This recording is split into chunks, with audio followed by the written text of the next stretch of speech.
Terima kasih Anda masih bersama kami di CNN Indonesia Prime News. Penambahan jumlah kasus positif per hari ini mencapai 1.301. Totalnya di Indonesia ada 60.695 kasus COVID-19. Beberapa banyak diantaranya yang memang sudah sembuh, tapi bagaimanapun sekali lagi kami ingatkan Anda, jangan lengah, virusnya belum punah, masih ada virusnya, dan tidak bosan kami ingatkan Anda terus-terusan. Kita harus tahu dan memperhitungkan risiko, karena bagaimanapun aktivitas sekarang sudah dimulai seolah-olah seperti biasa, tapi jangan salah, virusnya masih ada, kita harus memperhitungkan risiko. Mau kemanapun, ke pasar, ke kantor, ke ruangan tertutup, ruangan terbuka, berdesakan atau tidak berdesakan. Karena apa? Kami tunjukkan simulasi ya sekarang kalau masih nggak percaya bagaimana virus itu bisa menyebar dengan mudah. Ada gambarnya di plasma C, Anda bisa lihat ya. Kalau bersin atau batuk seperti itu ya, jadi langsung ada semburan cairan tidak terlihat di mata dan ini hanya bisa dilakukan di ruangan gelap dengan fluoresen. Jadi kalau simulasinya seperti ini, jadi sekali lagi ya, diulangi lagi. Kalau bersin atau batuk, brus ya. Langsung kalau misalnya Anda tidak jaga jarak, Anda bisa bayangkan itu langsung otomatis kena. Dan kalau Anda nggak pakai masker langsung kena. Kalau Anda nggak pakai face shield atau masker itu bisa langsung kena. Bisa masuk ke mata, hidung, atau mulut. Itu adalah wilayah yang justru sangat berbahaya. Dan bahkan kita aja nggak boleh nyentuh muka, sering kering ya. Seperti itu kira-kira simulasinya. Dan ini simulasinya scientific ya.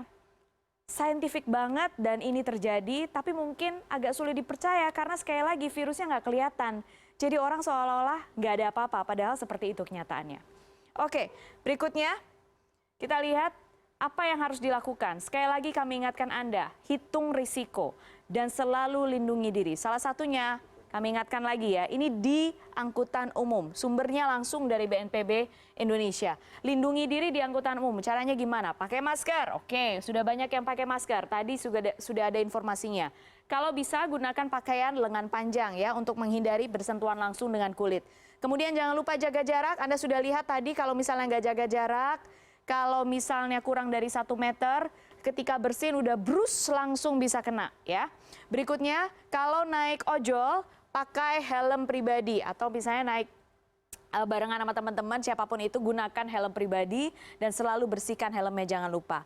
Jangan juga berbicara atau bertelepon di dalam angkutan umum ya, di MRT, kemudian LRT, KRL sekarang sudah ada imbauan seperti ini. Tujuannya apa? Karena kalau misalnya kita berbicara ada kemungkinan dropletnya keluar dan itu bisa terkena orang, apalagi ruangannya tertutup. Gitu kan? Kemudian hindari menyentuh wajah, ini berkali-kali sudah disampaikan dan secara tidak sadar memang kita sering lupa dan secara nggak sadar pasti menyentuh wajah entah mata, rambut dan lain sebagainya. Tapi tahan dan selalu sadar bahwa hindari menyentuh wajah. Kemudian saat batuk, nah ini dia etika batuk ya, etika batuk. Jangan kalau batuk langsung ke kanan terus ternyata di kanan ada orang, brus orang yang sebelah kanan kena. Bisa pakai siku dus gini ya. Jadi kalau misalnya bersin, hacim gitu langsung begini, oke? Itu bisa, sikunya bisa. Kalau enggak pakai tisu, tisu agak banyak, bus, hacim di situ juga boleh. Nah, semuanya kalau bisa dilakukan secara cashless, ya. Sudah banyak sekali aplikasinya, semuanya juga sudah memakai smartphone. Kalau misalnya belum memakai smartphone juga sekarang sudah memakai kartu yang bisa di-tap, jadi bisa cashless ya. Bisa cashless dan perlu diingat kalau misalnya Anda sudah merasa sakit, nggak enak badan, demam-demam, ada gejala, udah nggak usah pakai kendaraan umum, nggak usah kemana-mana, di rumah aja istirahat, minta izin sama kantor. Sampaikan bahwa Anda flu, nggak enak badan. Oke? Berikutnya kita lihat bagaimana menjaga diri di pasar. Ini dia, ibu-ibu yang sering ke pasar, saya juga suka sekali ke pasar. Sebelum pandemi saya rajin banget ke pasar, tapi setelah pandemi saya tahan banget diri saya untuk nggak ke pasar ya.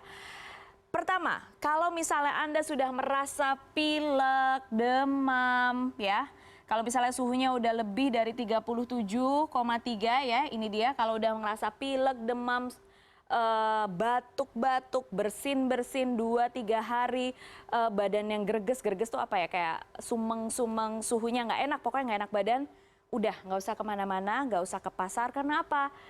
Kita nggak tahu virusnya kita seberapa parah dan apakah itu COVID atau tidak, dan kalau ke pasar berdesak-desakan sama orang, kita bersin sembarangan, kita nularin orang lain. Jadi kasihan yang lain ya. Jadi kalau misalnya udah sakit ngerasa nggak enak, udah di rumah aja. Nggak usah ke pasar dulu atau minta tolong sama tetangga, minta tolong sama orang lain.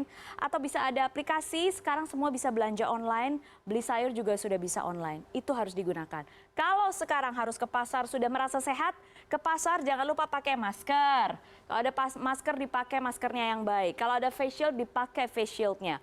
Kalau misalnya ada gloves, sarung tangan boleh dipakai sarung tangannya, tapi hati-hati juga kalau pakai gloves itu kita suka lupa tuh ambil dompet, ambil handphone segala macam. Pastikan kalau pasti pakai gloves, selesai pakai glove dari pasar langsung dibuang glovesnya karena itu kotor semua habis pegang macam-macam. Nah, sekali lagi kurangi menyentuh muka ya kalau misalnya di pasar, misalnya di pasar panas-panas gimana udah biarin aja. Namanya juga di pasar pasti lagi panas. Dan kalau bisa cuci tangan dengan sabun, beberapa pasar saya tahu di lapak-lapaknya sekarang sudah menyediakan air di galon, ada sabunnya dan segala macam, itu bisa digunakan. Kalau nggak ada pakai tisu basah atau hand sanitizer, bisa. Ini masalah mau atau nggak mau aja, oke? Bukan bisa atau nggak bisa, karena pasti ada cara. Oke, berikutnya ini dia, 3 hal ini. Disinfektan yang ini adalah hal yang bisa dilakukan mandiri, tapi juga harus ada peran pemerintah daerah dan juga peran operator pasar, mereka pengelola pasar. Disinfektan, jadi pasarnya secara reguler beberapa wilayahnya disemprotkan cairan disinfektan. Atau pedagangnya sendiri, Bapak Ibu kalau misalnya yang dagang di pasar, juga harus jaga kebersihan lapaknya. Minimal lapak sendiri deh, nggak usah ngurusin lapak orang lain. Lapak sendiri bersih dulu. Pedagang kemudian juga bisa mengikuti rapid test atau PCR yang kemudian dilakukan pemerintah. Beberapa saat lalu kita dengar banyak pedagang yang nggak mau atau takut. Nah ini hati-hati ya. Ikuti saja, tidak usah takut karena toh juga sudah diberikan fasilitas oleh pemerintah. Dan dipastikan hanya yang negatif kemudian yang berjualan. Dan ikuti sekali lagi, ikuti petunjuk ini karena kasihan ya. Ini bukan lagi saatnya untuk hanya memikirkan diri sendiri tapi juga memikirkan orang lain. Yang terakhir ini dia, jaga jarak dan kalau bisa kapasitasnya 30% saja dari kapasitas pasar. Ini memang saya yakin tidak hanya bisa dilakukan oleh kita sendiri tapi juga harus ada unsur peraturan dari pengelola pasar dan juga pemerintah setempat. Kita lihat ya, saat ini sekarang beberapa pemerintah daerah sedang mencoba cara untuk mengurangi kepadatan di pasar seperti apa. Masih digodok aturannya, mudah-mudahan dalam waktu dekat segera bisa dilakukan.